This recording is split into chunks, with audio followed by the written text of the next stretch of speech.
have had the magnet. I should have told him about the tattoo from the beginning. I shouldn't have kept the journals. The reasoning is the hardest part of this.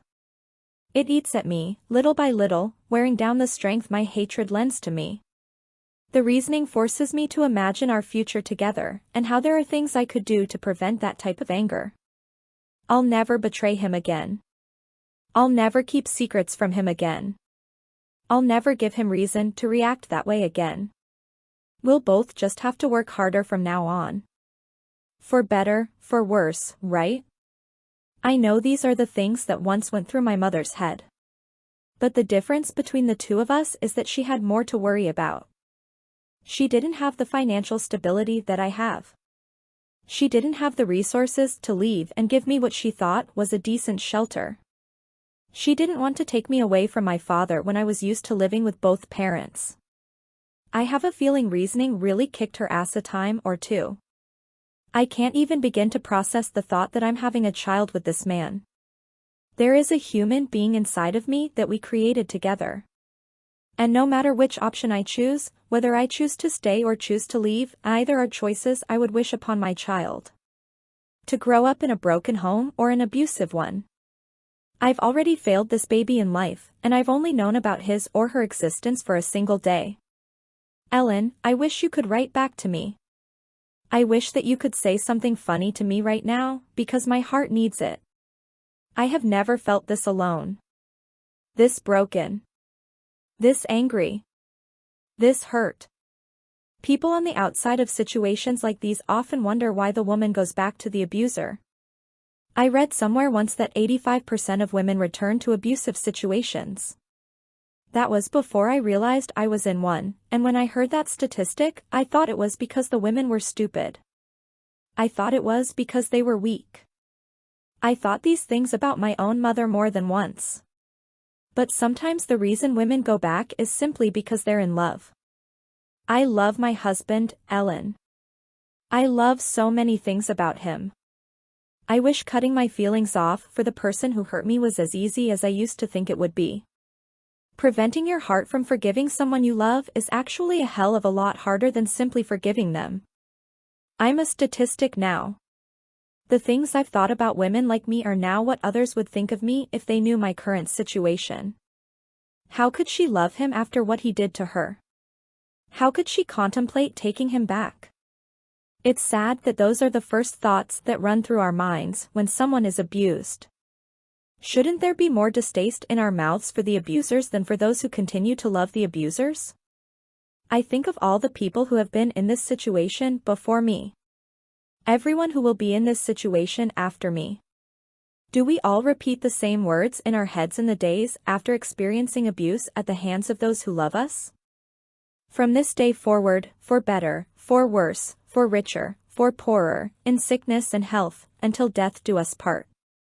Maybe those vows weren't meant to be taken as literally as some spouses take them. For better, for worse. Fuck that shit. Lily. Chapter 26. I'm lying on Atlas's guest bed, staring up at the ceiling.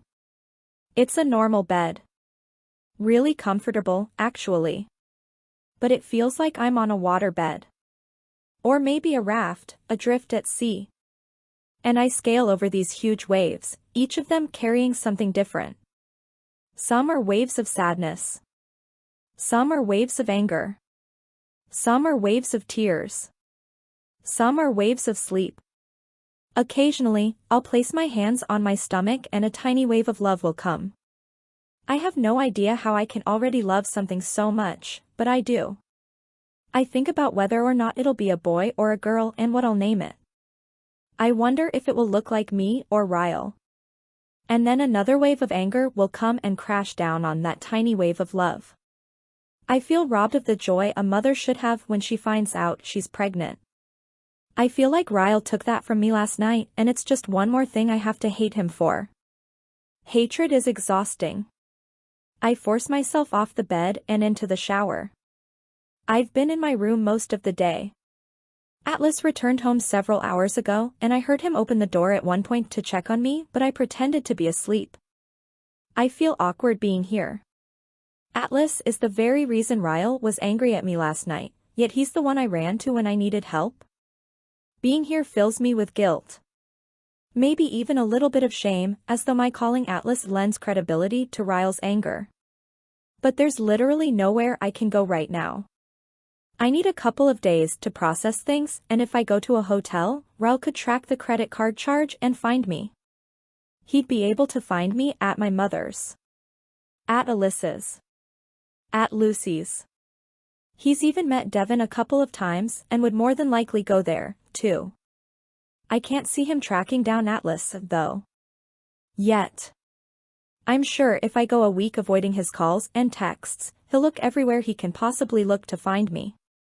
But for now, I don't think he would show up here. Maybe that's why I'm here. I feel safer here than anywhere else I could possibly go. And Atlas has an alarm system, so there's that. I glance at the nightstand to look at my phone.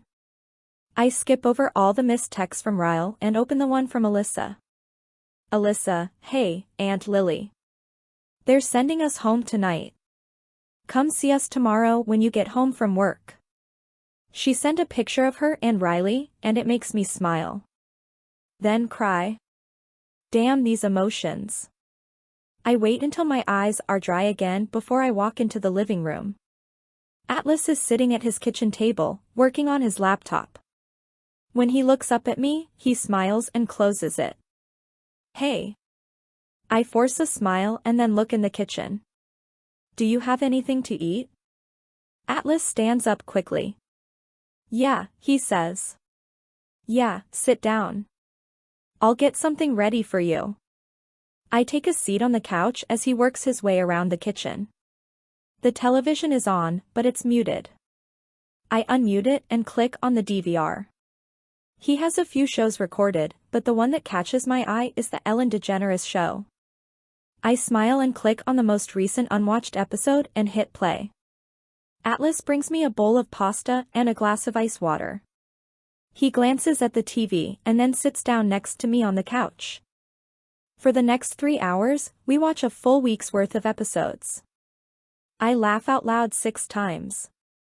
It feels good, but when I take a bathroom break and come back to the living room, the weight of it all starts to sink in again. I sit back down on the couch next to Atlas. He's leaning back with his feet propped up on the coffee table. I naturally lean into him, and just like he used to do when we were teenagers, he pulls me against his chest and we just sit there in silence. His thumb brushes the outside of my shoulder, and I know it's his unspoken way of saying he's here for me. That he feels bad for me. And for the first time since he picked me up last night, I feel like talking about it. My head is resting against his shoulder and my hands are in my lap. I'm fidgeting with the drawstring on the pants that are way too big for me. Atlas? I say, my voice barely a whisper. I'm sorry I got so angry at you that night at the restaurant. You were right. Deep down I knew you were right, but I didn't want to believe it. I lift my head and look at him, cracking a pitiful smile. You can say, I told you so, now. His eyebrows draw together, like my words somehow hurt him. Lily, this is not something I wanted to be right about. I prayed every day that I was wrong about him. I wince. I shouldn't have said that to him. I know better than to think Atlas would ever think something like I told you so. He squeezes my shoulder and leans forward, kissing the top of my head. I close my eyes as I soak up the familiarity of him. His smell, his touch, his comfort. I've never understood how someone can be so rock solid, yet comforting. But that's always how I've viewed him. Like he could withstand anything, but somehow still feels the weight that everyone else carries. I don't like that I was never fully able to let go of him, no matter how hard I tried. I think about the fight with Ryle over Atlas's phone number. The fight about the magnet, the article, the things he read in my journal, the tattoo. None of that would have happened if I would have just let go of Atlas and thrown it all away. Ryle wouldn't have had anything to be so upset with me about. I pull my hands up to my face after that thought, upset that there's a part of me trying to blame Ryle's reaction on my lack of closure with Atlas. There's no excuse. None. This is just another wave I'm being forced to ride on. A wave of complete and utter confusion. Atlas can feel the change in my composure. You okay? I'm not. I'm not okay, because until this moment, I had no idea how hurt I still am that he never came back for me. If he'd have just come back for me like he promised, I would have never even met Ryle. And I would have never been in this situation. Yep. I'm definitely confused. How am I possibly lending blame to Atlas for any of this? I think I need to call it a night, I say quietly, pulling away from him. I stand up and Atlas stands up, too. I'll be gone most of the day tomorrow, he says. Will you be here when I get home? I cringe at his question. Of course he wants me to get my shit together and find another place to stay. What am I even still doing here? No. No, I can get a hotel, it's fine. I turn to walk toward the hallway, but he puts a hand on my shoulder. Lily, he says, turning me around. I wasn't asking you to leave. I was just making sure you'd still be here. I want you to stay as long as you need to. His eyes are sincere, and if I didn't think it would be a little inappropriate, I would throw my arms around him and hug him. Because I'm not ready to leave yet. Just a couple more days before I'm forced to figure out what my next step is. I nod. I need to go into work for a few hours tomorrow, I tell him. There are some things I need to take care of.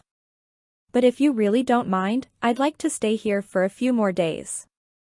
I don't mind, Lily. I'd prefer it. I force a smile and then head to the guest bedroom. At least he's giving me a buffer before I'm forced to confront everything.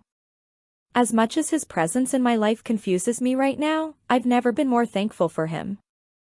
Chapter 27. My hand is trembling when I reach for the doorknob.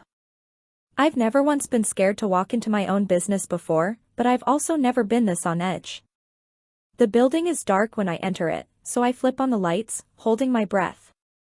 I walk slowly to my office, pushing the door open with caution. He's nowhere, yet he's everywhere. When I take a seat at my desk, I turn on my phone for the first time since I went to bed last night. I wanted a good night's sleep without having to worry about whether or not Ryle was trying to contact me. When it powers on, I have 29 missed texts from Ryle. It just so happens to be the same number of doors Ryle knocked on to find my apartment last year. I don't know whether to laugh or cry at the irony. I spend the rest of the day like this.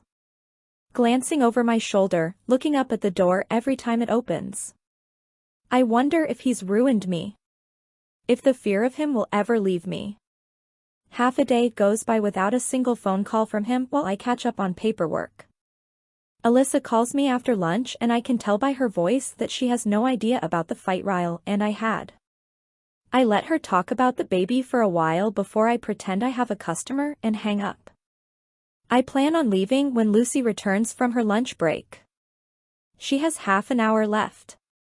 Ryle walks through the front door 3 minutes later. I'm the only one here. As soon as I see him, I turn stone cold. I'm standing behind the counter, my hand on the cash register because it's close to the stapler. I'm sure a stapler couldn't do much harm against the arms of a neurosurgeon, but I'll use what I have. He slowly makes his way to the counter. It's the first time I've seen him since he was on top of me on our bed the other night.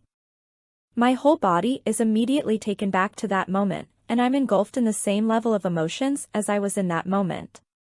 Both fear and anger rush through me when he reaches the counter. He lifts his hand and places a set of keys on the counter in front of me. My eyes fall to the keys. I'm leaving for England tonight, he says. I'll be gone for 3 months. I paid all the bills so you won't have to worry about it while I'm gone. His voice is composed, but I can see the veins in his neck as they prove his composure is taking all the effort he has. You need time. He swallows hard. And I want to give that to you.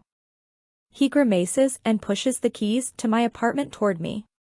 Go back home, Lily. I won't be there.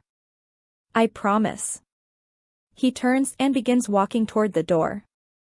It occurs to me that he didn't even try to apologize. I'm not angry about it. I understand it. He knows that an apology will never take back what he did. He knows that the best thing for us right now is separation. He knows what a huge mistake he made, yet I still feel the need to dig that knife in a little deeper. Ryle. He looks back at me and it's as if he puts a shield up between us. He doesn't turn all the way around and he's stiff as he waits for whatever I'm about to say. He knows my words are going to hurt him. You know what the worst part about this whole thing is? I ask. He doesn't say anything. He just stares at me, waiting for my answer. All you had to do when you found my journal was ask me for a naked truth. I would have been honest with you. But you didn't. You chose to not ask for my help and now we'll both have to suffer the consequences of your actions for the rest of our lives. He grimaces with every word. Lily, he says, turning toward me. I hold up my hand to stop him from saying anything else. Don't. You can leave now. Have fun in England. I can see the war waging inside of him. He knows he can't get anywhere with me in this moment, no matter how hard he wants to beg for my forgiveness. He knows the only choice he has is to turn and walk out that door, even though it's the last thing he wants to do. When he finally forces himself out the door, I run and lock it. I slide down to the floor and hug my knees, burying my face against them. I'm shaking so hard, I can feel my teeth chatter. I can't believe part of that man is growing inside me. And I can't believe I'll one day have to admit that to him. Chapter 28. After Ryle left me his keys this afternoon, I debated going back to our new apartment. I even had a cab pull up to the building, but I couldn't force myself out of the car. I knew if I went back there today, I'd probably see Alyssa at some point. I'm not ready to explain the stitches on my forehead to her. I'm not ready to see the kitchen where Ryle's harsh words cut through me. I'm not ready to walk into the bedroom where I was completely destroyed. So instead of returning to my own home, I took the cab back to Atlas's house. It feels like my only safe zone right now. I don't have to confront things when I'm hiding out here. Atlas has already texted me twice today checking on me, so when I get a text a few minutes before 7 o'clock in the evening, I assume it's from him. It's not, it's from Alyssa.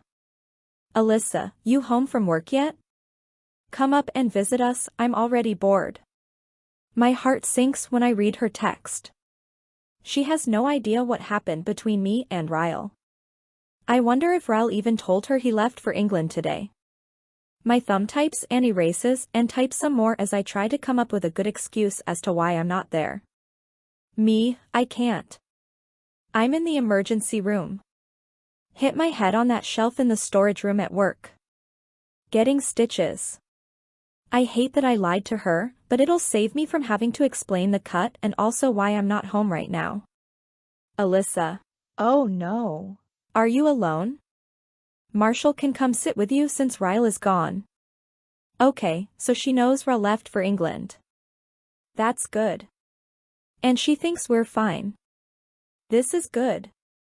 That means I have at least 3 months before I have to tell her the truth. Look at me, sweeping shit under the rug just like my mother. No, I'm fine. I'll be finished up by the time Marshall could even get here. I'll come by tomorrow after work. Give Riley a kiss for me. I lock the screen on my phone and set it on my bed. It's dark outside now, so I immediately see the scroll of the headlights as someone pulls into the driveway. I instantly know that it isn't Atlas, because he uses the driveway to the side of the house and parks in the garage. My heart begins to race as fear rushes through me. Is it Ryle? Did he find out where Atlas lives? Moments later, there's a loud knock at the front door. More like pounding. The doorbell also rings. I tiptoe to the window and barely move the curtains over far enough to take a look outside. I can't see who's at the door, but there's a truck in the driveway. It doesn't belong to Ryle. Could it be Atlas's girlfriend? Cassie? I grab my phone and make my way down the hallway, toward the living room. The pounding on the door and the chime of the doorbell are still going off simultaneously.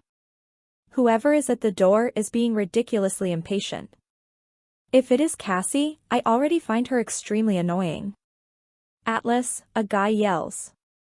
Open the damn door. Another voice, also male, yells, my balls are freezing up.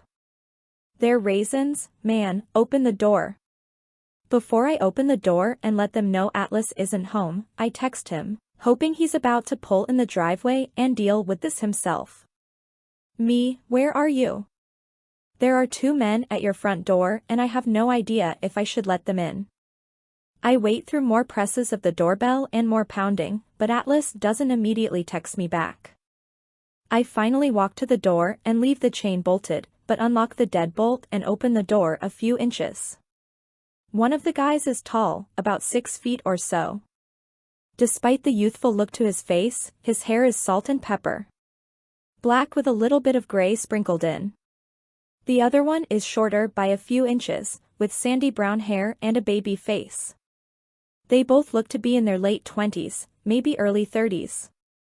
The tall one's face twists into confusion. Who are you? He asks, peeking through the door. Lily. Who are you? The shorter one pushes in front of the taller one. Is Atlas here? I don't want to tell them no, because then they'll know I'm here alone. I don't necessarily hold much trust in the male population this week. The phone in my hand rings and all 3 of us jump from the unexpectedness of it. It's Atlas. I swipe the answer button and bring it to my ear.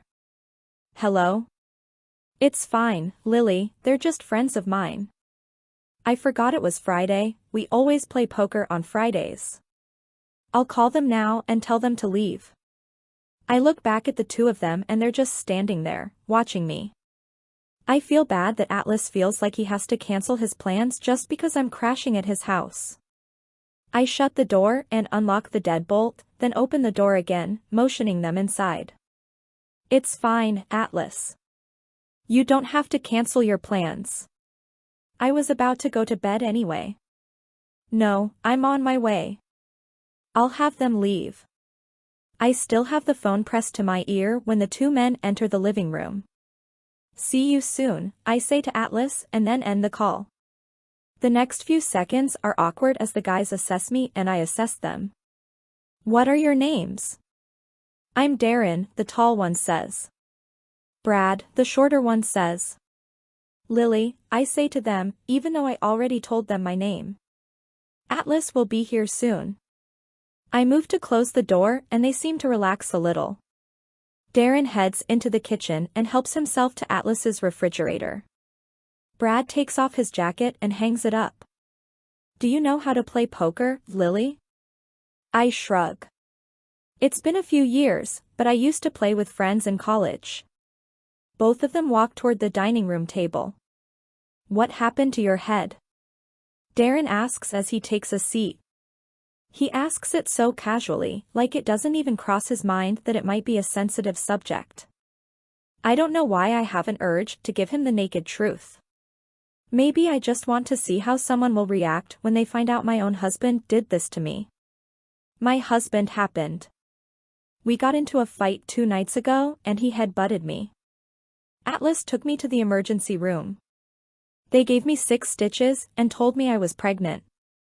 Now I'm hiding out here until I figure out what to do. Poor Darren is frozen, halfway between standing and sitting. He has no idea how to respond to that. Based on the look on his face, I think he's convinced I'm crazy. Brad pulls out his chair and takes a seat, pointing at me. You should get some Rodden and Fields. The amp roller works wonders for scarring. I immediately laugh at his random response. Somehow. Jesus, Brad. Darren says, finally sinking into his seat. You're worse than your wife with this direct sales shit. You're like a walking infomercial. Brad raises his hands in defense. What? He says innocently. I'm not trying to sell her anything, I'm being honest. The stuff works. You'd know that if you'd use it on your damn acne. Screw you, Darren says. It's like you're trying to be a perpetual teenager, Brad mutters. Acne isn't cool when you're 30. Brad pulls out the chair next to him while Darren begins shuffling a deck of cards. Have a seat, Lily. One of our friends decided to be an idiot and get married last week, and now his wife won't let him come to poker night anymore. You can be his fill-in until he gets a divorce. I had every intention of hiding out in my room tonight, but these two make it hard to walk away. I take a seat next to Brad and reach across the table. Hand me those, I say to Darren. He's shuffling the cards like a one-armed infant. He raises an eyebrow and pushes the deck of cards across the table. I don't know much about card games, but I can shuffle cards like a pro. I separate the cards into two piles and scoot them together, pressing my thumbs to the ends, watching as they beautifully intertwine. Darren and Brad are staring at the deck of cards when there's another knock on the door. This time the door swings open without pause and a guy walks in dressed in what looks like a very expensive tweed jacket. There's a scarf wrapped around his neck, and he begins to unwind it as soon as he slams the door behind him. He nudges his head in my direction as he walks toward the kitchen. Who are you? He's older than the other two, probably in his mid-40s. Atlas definitely has an interesting mix of friends. This is Lily, Brad says. She's married to an asshole and just found out she's pregnant with the asshole's baby. Lily, this is Jimmy. He's pompous and arrogant. Pompous and arrogant are the same thing, idiot, Jimmy says. He pulls out the chair next to Darren and nudges his head at the cards in my hands. Did Atlas plant you here to hustle us? What kind of average person knows how to shuffle cards like that? I smile and begin to pass cards out to each of them. I guess we'll have to play a round to find out. We're on our third round of bets when Atlas finally walks in. He closes the door behind him and looks around at the four of us. Brad said something funny right before Atlas opened the door, so I'm in the middle of a fit of laughter when Atlas locks eyes with me. He nods his head toward the kitchen and begins walking in that direction. Fold, I say, laying my cards flat on the table as I stand up to follow him. When I get to the kitchen, he's standing where he isn't visible to the guys at the table. I walk over to him and lean against the counter. You want me to ask them to leave? I shake my head. No, don't do that. I'm actually enjoying it. It's keeping my mind off things. He nods and I can't help but notice how he smells like herbs. Rosemary, specifically. It makes me wish I could see him in action at his restaurant. You hungry? He asks. I shake my head. Not really. I ate some leftover pasta a couple hours ago. My hands are pressed into the counter on either side of me. He takes a step closer and puts one of his hands over mine, brushing his thumb across the top of it. I know he doesn't mean for it to be anything more than a comforting gesture, but when he touches me, it feels like a whole lot more. A rush of warmth moves up my chest and I immediately drop my eyes to our hands. Atlas pauses his thumb for a second, like he feels it, too. He pulls his hand away and backs up a step. Sorry, he mutters, turning toward the refrigerator, pretending to look for something. It's obvious he's trying to spare me from the awkwardness of what just happened. I walk back to the table and pick up my cards for the next round. A couple of minutes later, Atlas walks over and takes the seat next to me. Jimmy shuffles out a round of new cards to everyone. So, Atlas. How do you and Lily know each other? Atlas picks up his cards one at a time. Lily saved my life when we were kids, he says, matter of fact. He glances over at me and winks, and I drown in guilt for the way that wink makes me feel. Especially at a time like this. Why is my heart doing this to me? Aww. That's sweet, Brad says. Lily saved your life, now you're saving hers. Atlas lowers his cards and glares at Brad. Excuse me? Relax, Brad says. Me and Lily are tight, she knows I'm kidding. Brad looks at me. Your life might be complete crap right now, Lily, but it'll get better. Trust me, I've been there. Darren laughs. You've been beat up and pregnant and hiding out at another man's house, he says to Brad. Atlas slaps his cards on the table and pushes back in his chair. What the hell is wrong with you, he yells at Darren. I reach over and squeeze his arm reassuringly. Relax, I say. We bonded before you got here. I actually don't mind that they're making light of my situation. It really does make it a little less heavy.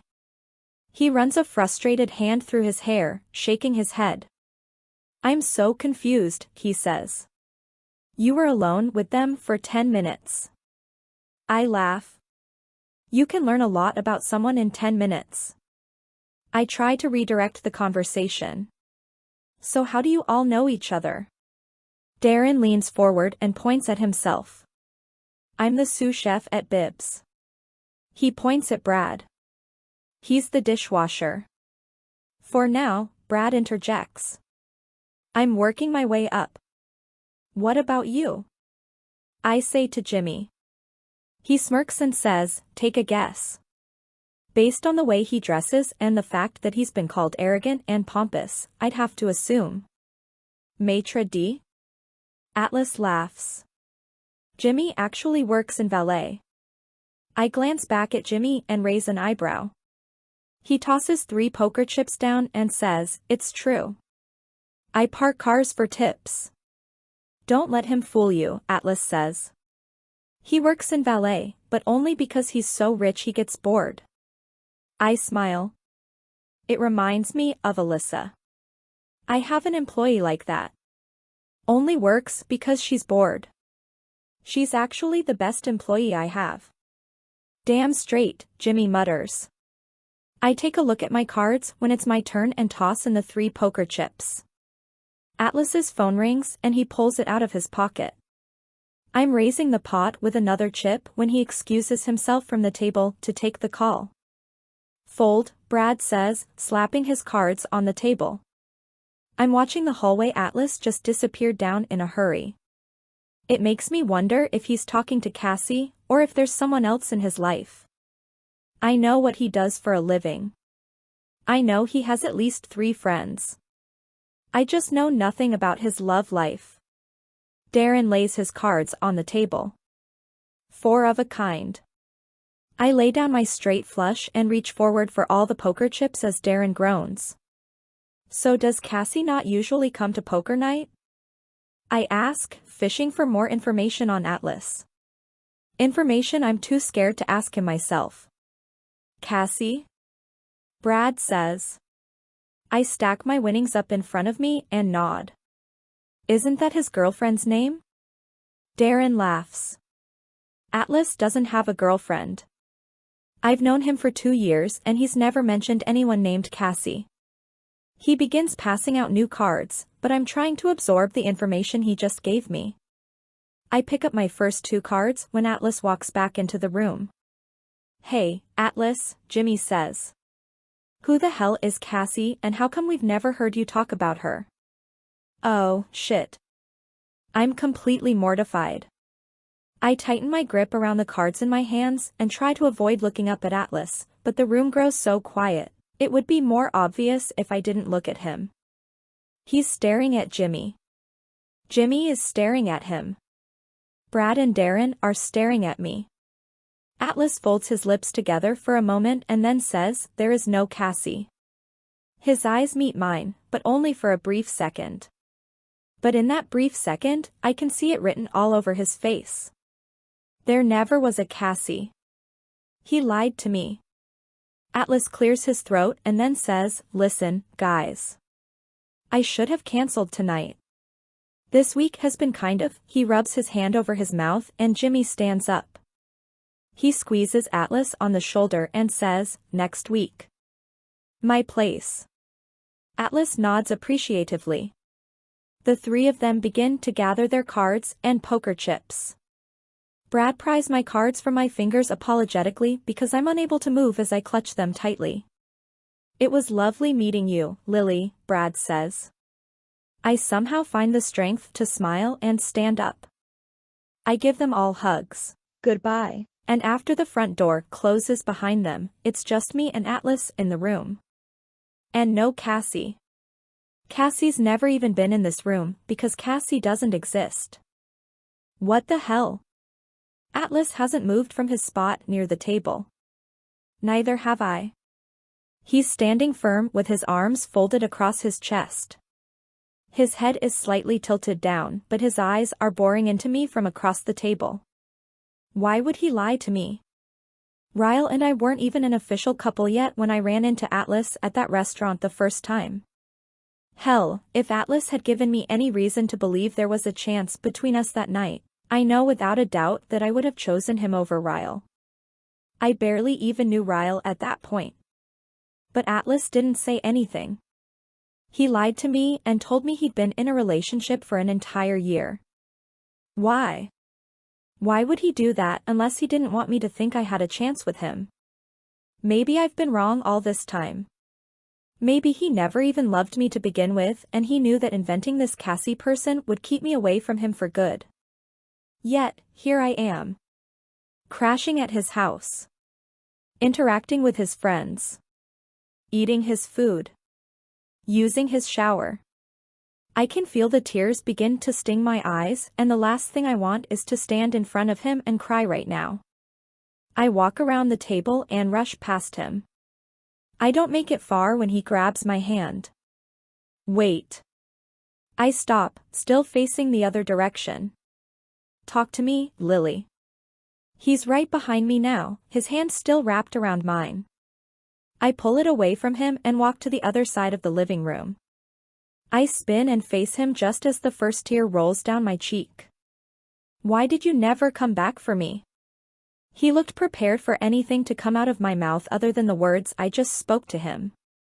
He runs a hand through his hair and walks to the couch, taking a seat. After blowing out a calming breath, he carefully looks over at me. I did, Lily. I don't allow air to move in or out of my lungs. I stand completely still, processing his answer. He came back for me? He folds his hands together in front of him. When I got out of the Marines the first time, I went back to Maine, hoping to find you. I asked around and found out which college you went to. I wasn't sure what to expect when I showed up, because we were two different people by then. It had been 4 years since we saw each other. I knew a lot about both of us had probably changed in those 4 years. My knees feel weak, so I walk to the chair next to him and lower myself. He came back for me? I walked around your campus the whole day looking for you. Finally, late that afternoon, I saw you. You were sitting in the courtyard with a group of your friends. I watched you for a long time, trying to work up the courage to walk over to you. You were laughing. You looked happy. You were vibrant like I'd never seen you before. I had never felt that kind of happiness for another person like I felt when I saw you that day. Just knowing you were okay. He pauses for a moment. My hands are clenched around my stomach, because it hurts. It hurts knowing I was so close to him and I didn't even know. I began walking toward you when someone came up behind you. A guy. He dropped to his knees next to you and when you saw him, you smiled and threw your arms around him. Then you kissed him. I closed my eyes. He was just a boy I dated for 6 months. He never even made me feel a fraction of what I had felt for Atlas. He blows out a sharp breath. I left after that. When I saw that you were happy, it was the worst and best feeling a person could ever have at once. But I believed at that point that my life was still not good enough for you. I had nothing to offer you but love, and to me, you deserved more than that. The next day I signed up for another tour in the Marines. And now, he tosses his hand up lazily in the air, like nothing about his life is impressive. I bury my head in my hands to take a moment. I quietly grieve what could have been. What is? What wasn't? My fingers move to the tattoo on my shoulder. I begin to wonder if I'll ever be able to fill in that hole now. It makes me wonder if Atlas ever feels like I felt when I got this tattoo. Like all the air is being let out of his heart. I still don't understand why he lied to me after running into me at his restaurant. If he really felt the things I felt for him, why would he make something like that up? Why did you lie about having a girlfriend? He rubs a hand over his face and I can already see the regret before I even hear it in his voice. I said that because you looked happy that night. When I saw you telling him goodbye, it hurt like hell, but at the same time I was relieved that you seemed to be in a really good place. I didn't want you to worry about me. And I don't know, maybe I was a little jealous. I don't know, Lily. I regretted lying to you as soon as I did it. My hand goes to my mouth. My mind starts to race just as fast as my heart is racing. I instantly start thinking about the what-ifs. What if he would have been honest with me? Told me how he'd felt. Where would we be now? I want to ask him why he did it. Why he didn't fight for me. But I don't have to ask him, because I already know the answer. He thought he was giving me what I wanted, because all he's ever wanted for me was happiness. And for some stupid reason, he's never felt I could get that with him. Consider it Atlas. The more I think about it, the more difficult it becomes to breathe. I think about Atlas. Ryle. Tonight. 2 nights ago. It's too much. I stand up and make my way back to the guest bedroom. I pick up my phone and grab my purse and go back to the living room. Atlas hasn't moved. Ryle left for England today, I say. I think I should probably go home now. Can you drive me? A sadness enters his eyes, and when it does, I know that leaving is the right thing to do. Neither of us has closure. I'm not sure we'll ever get it. I'm beginning to think closure is a myth, and being here right now while I'm still processing everything that's happening to my life is just going to make things worse for me.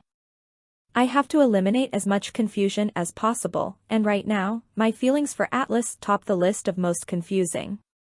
He presses his lips tightly together for a moment, and then he nods and grabs his keys. Neither of us speaks the entire drive to my apartment. He doesn't drop me off. He pulls into the parking lot and gets out of his car. I'd feel better if you let me walk you up, he says. I nod and we wade through even more silence as we ride the elevator up to the 7th floor. He follows me all the way to my apartment.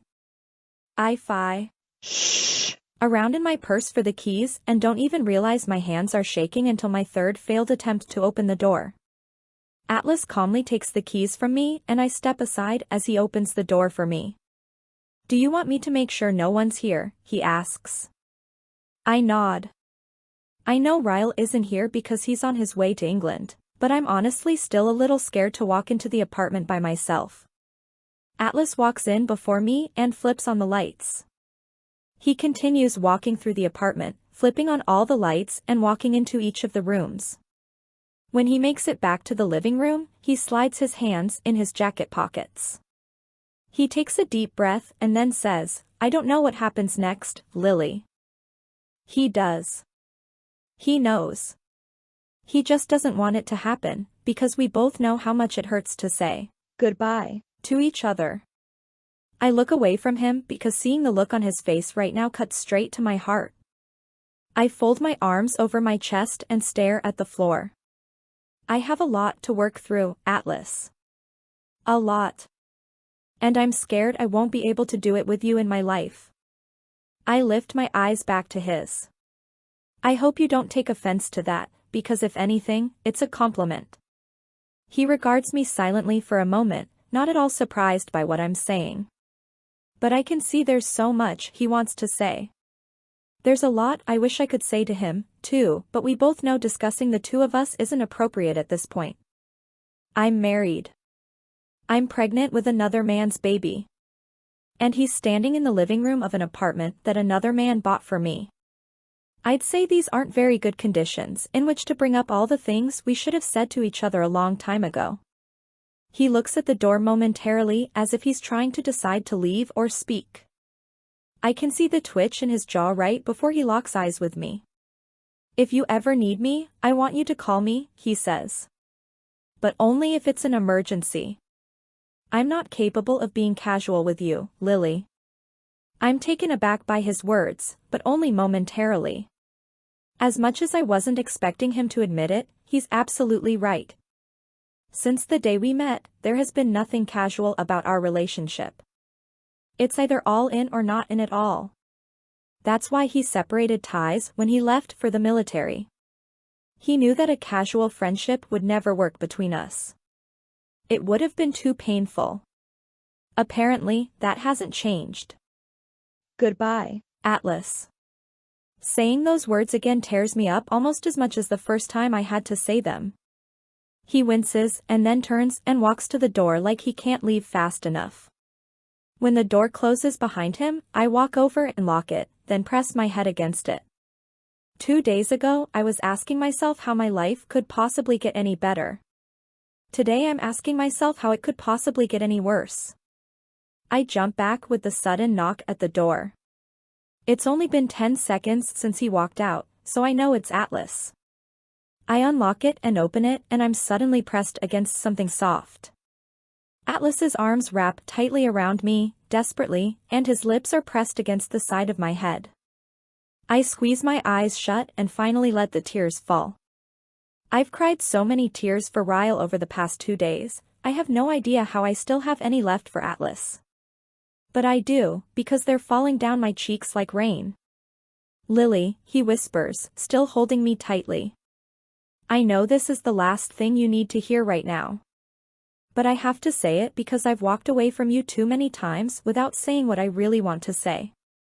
He pulls back to look down at me and when he sees my tears, he brings his hands up to my cheeks. In the future, if by some miracle you ever find yourself in the position to fall in love again, fall in love with me. He presses his lips against my forehead. You're still my favorite person, Lily. Always will be. He releases me and walks away, not even needing a response. When I close the door again, I slide to the floor. My heart feels like it wants to give up. I don't blame it. It suffered through 2 separate heartaches in the course of 2 days. And I have a feeling it's going to be a long time before either of those heartaches can even begin to heal. Chapter 29. Alyssa drops onto the couch beside me and Riley. I miss you so much, Lily, she says. I'm thinking about coming back to work a day or 2 a week. I laugh, a little shocked by her comment.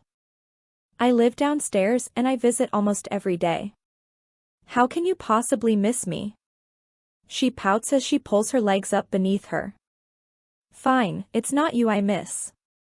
I miss work.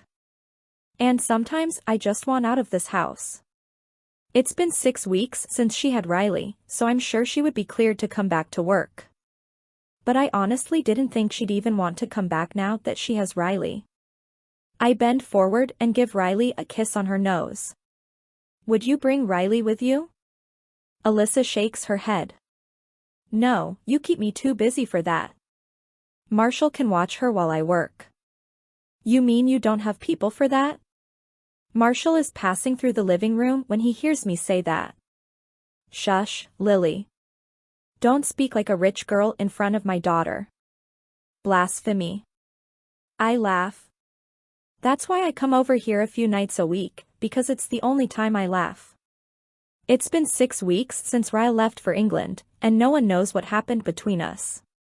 Ryle hasn't told anyone, and neither have I. Everyone, my mother included, believes he simply left for the study at Cambridge and that nothing has changed between us. I also still haven't told anyone about the pregnancy. I've been to the doctor twice. It turns out I was already 12 weeks along the night I found out I was pregnant, which makes me 18 weeks along now. I'm still trying to wrap my head around it. I've been on the pill since I was 18. Apparently being forgetful a few times caught up with me. I'm beginning to show, but it's cold out so it's been easy to hide. No one suspects a thing when you have on a baggy sweater and a jacket. I know I need to tell someone soon, but I feel like Ryle should be the first one I tell, and I don't want to do that over a long-distance phone conversation. He'll be back in 6 weeks. If I can somehow keep things quiet until then, I'll decide where to go from there. I look down at Riley and she's smiling up at me. I make silly faces at her to make her smile more. There have been so many times I've wanted to tell Alyssa about the pregnancy, but it makes it hard when the secret I'm keeping is being kept from her own brother. I don't want to put her in that kind of situation, no matter how much it kills me that I can't talk to her about it. How are you holding up without Ryle? Alyssa asks. You ready for him to come home? I nod, but I don't say anything. I always try to brush off the subject when she brings him up. Alyssa leans back into the couch and says, is he still liking Cambridge? Yes, I say, sticking my tongue out at Riley. She grins. I wonder if my baby will look like her. I hope so. She's really cute, but I might be a little partial. Did he ever figure out the subway system there?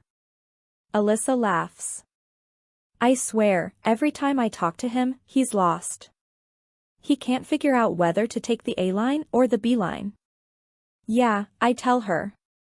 He figured it out. Alyssa sits up on the couch. Marshall. Marshall walks into the living room and Alyssa pulls Riley out of my hands. She hands her to Marshall and says, will you change her diaper? I don't know why she asks him that. I just changed her diaper. Marshall scrunches up his nose and lifts Riley out of Alyssa's arms. Are you a stinky girl? They're wearing matching onesies. Alyssa grabs my hands and yanks me off the couch so fast, I squeal. Where are we going? She doesn't answer me. She marches toward her bedroom and then slams the door once we're both inside. She paces back and forth a few times and then she stops and faces me. You better tell me what the hell is going on right now, Lily. I pull back in shock. What is she talking about? My hands instantly go to my stomach, because I think maybe she's noticed, but she doesn't look at my stomach. She takes a step forward and pokes a finger in my chest. There is no subway system in Cambridge, England, you idiot. What? I am so confused. I made that up, she says. Something hasn't been right with you for a long time. You're my best friend, Lily. And I know my brother. I talk to him every week, and he isn't the same. Something happened between you two, and I want to know what it is right now. Shit. I guess this is happening sooner rather than later. I slowly bring my hands up to my mouth, not sure what to tell her. How much to tell her. I had no idea until this moment how much it's been killing me that I haven't been able to talk to her about this. I almost feel a little relieved that she reads me so well. I walk to her bed and take a seat on it. Alyssa, I whisper. Sit down. I know this is going to hurt her almost as much as it hurt me. She walks over to her bed and sits down next to me, pulling my hands to hers. I don't even know where to start. She squeezes my hands, but says nothing. For the next 15 minutes, I tell her everything. I tell her about the fight. I tell her about Atlas picking me up. I tell her about the hospital. I tell her about the pregnancy. I tell her about how, for the last 6 weeks, I cry myself to sleep every night because I have never felt so alone and so scared. When I'm finished telling her everything, we're both crying. She hasn't responded to what I've told her with anything other than the occasional "Oh, Lily." She doesn't have to respond though. Ryle is her brother. I know she wants me to take his past into consideration just like the last time it happened. I know she'll want me to work things out with him because he's her brother. We're supposed to be one big, happy family. I know exactly what she's thinking. She's quiet for a long time as she struggles through everything I've told her. She finally lifts her eyes to mine and squeezes my hands. My brother loves you, Lily. He loves you so much. You have changed his entire life and have made him someone that I never thought he could be. As his sister, I wish more than anything that you could find a way to forgive him. But as your best friend, I have to tell you that if you take him back, I will never speak to you again. It takes a moment for her words to register, but when they do, I start sobbing. She starts sobbing. She wraps her arms around me and we cry over the mutual love we have for Ryle. We cry over how much we hate him right now. After several minutes of us sobbing pathetically on her bed, she releases me and walks over to her dresser to retrieve a box of tissues. We're both wiping our eyes and sniffling when I say, "You're the best friend I've ever had." She nods. I know. And now I'm gonna be the best aunt. She wipes her nose and sniffles again, but she's smiling. Lily.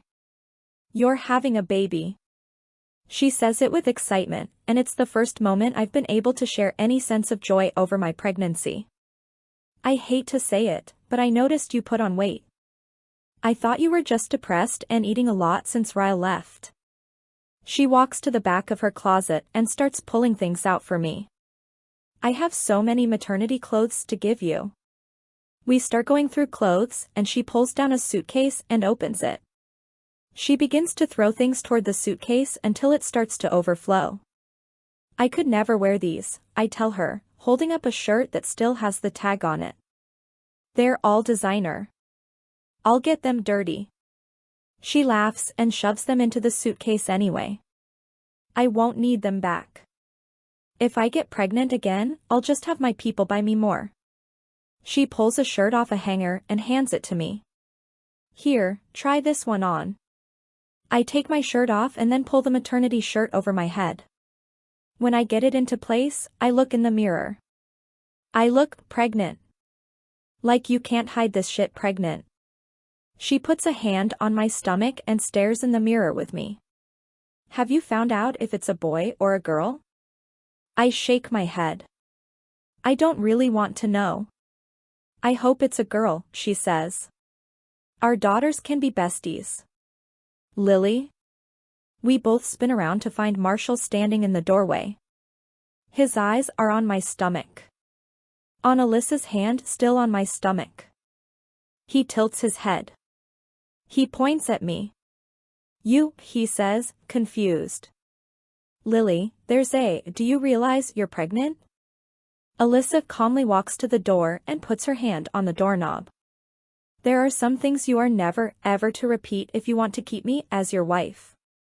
This is one of those things. Understood?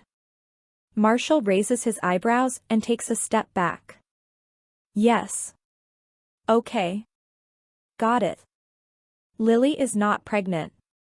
He kisses Alyssa on the forehead and looks back at me. I am not telling you congratulations, Lily. For absolutely nothing. Alyssa shoves him all the way out the door and closes it, then turns back to me. We need to plan a baby shower, she says. No. I need to tell Ryle first. She waves her hand dismissively. We don't need him to plan a shower. We'll just keep it between the two of us until then. She pulls out her laptop, and for the first time since I found out I was pregnant, I feel happy about it. Chapter 30. It's rather convenient only having to take an elevator to get home from Alyssa's, as much as I want to move out of my own apartment at times. It's still strange living there. We only lived there a week before we split up and Ryle left for England. It never even had the chance to feel like home and now it feels a little tainted.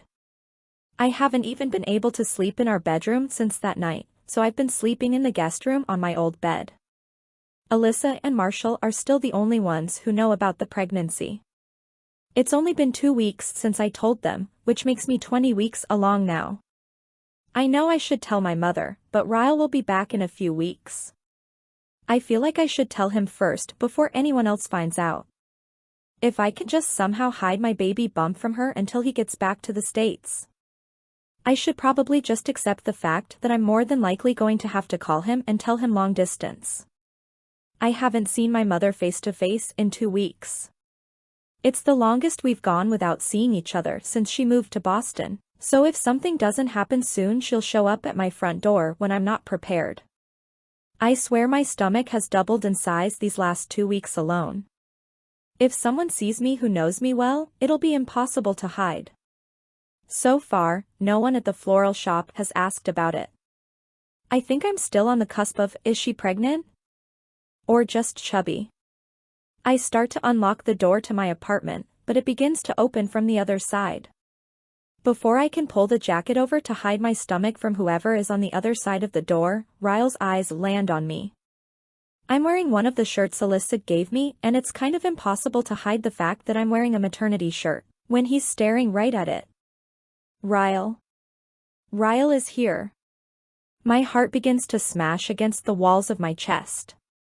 My neck begins to itch, so I bring my hand up and rest it there, feeling the pounding of my heart against my